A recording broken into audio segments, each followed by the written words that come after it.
വേറൊരു type of സിനിമയാണ്, കുറച്ച് പുതുമയുള്ളൊരു സിനിമയാണ്. പറയുന്ന പോലെ മിസ്റ്ററി കോമഡി ത്രില്ലർ എന്ന് പറയുന്ന പോലത്തെ ഒരു സിനിമയാണ്. ശ്രീരാജ് അവിടെ ബാക്കിലുണ്ട്, എവിടെയാ കാണാനില്ല. ഇത്രയും നേരം ഞങ്ങളവിടെ ഉണ്ടായിരുന്നു. പടം ഇതിൻ്റെ മേക്കിങ്ങിലാട്ടോ, എന്ന് വെച്ചാൽ ഒരു സംവിധായകൻ്റെ പടമാണ്, സംവിധായകൻ്റെ എഡിറ്ററുടെ പടമാണിത്. അതുപോലെയാണ് മേക്ക് ചെയ്തിരിക്കുന്നത്. നമ്മുടെ ഓരോ കട്ടിങ് സീനൊക്കെ ഉണ്ടാവുണ്ടല്ലോ, ബേസിലേക്ക് ബെസ്റ്റ് പെർഫോമൻസ് ആവശ്യം. ഇൻ്റർവെല്ലൊക്കെ ബേസിൽ തകർത്ത് വരുവാണ്. ഇൻ്റർവെല്ലിലേക്ക് അത് വേറൊരു സ്റ്റൈലിലേക്കാണ് പോകുന്നത്. പിന്നെ ഇതിനകത്ത് എടുത്ത് പറയുന്നത് ജൂനിയർ ആർട്ടിസ്റ്റുകൾ കുറച്ച് പേര് കൊണ്ടുവന്നിട്ടുണ്ട്. അവരെല്ലാം കിടിലായിട്ടുണ്ട്.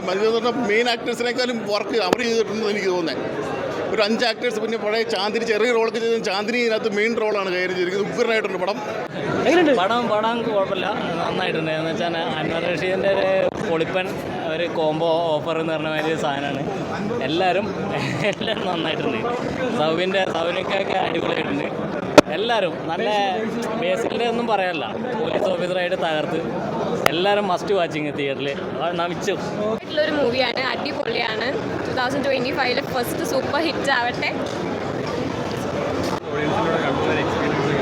അറിയില്ല, കണ്ടിറങ്ങിയല്ലേ ഉള്ളൂ. എനിക്ക് പേഴ്സണലി ഒരുപാട് ഇഷ്ടപ്പെട്ടിട്ടുണ്ട്. നല്ല മൂവിയായിരുന്നു. എല്ലാം ടെക്നിക്കൽ വൈസ് ആണെങ്കിലും പിന്നെ എല്ലാവരും പെർഫോമൻസ് വൈസ് ആണെങ്കിലും സൗഭിക്കായും എല്ലാ ആർട്ടിസ്റ്റും നമ്മുടെ കൂടെ അഭിനയിച്ച എല്ലാവരും ഒരുപാട് നല്ല രസമുണ്ട് കണ്ടിരിക്കാൻ.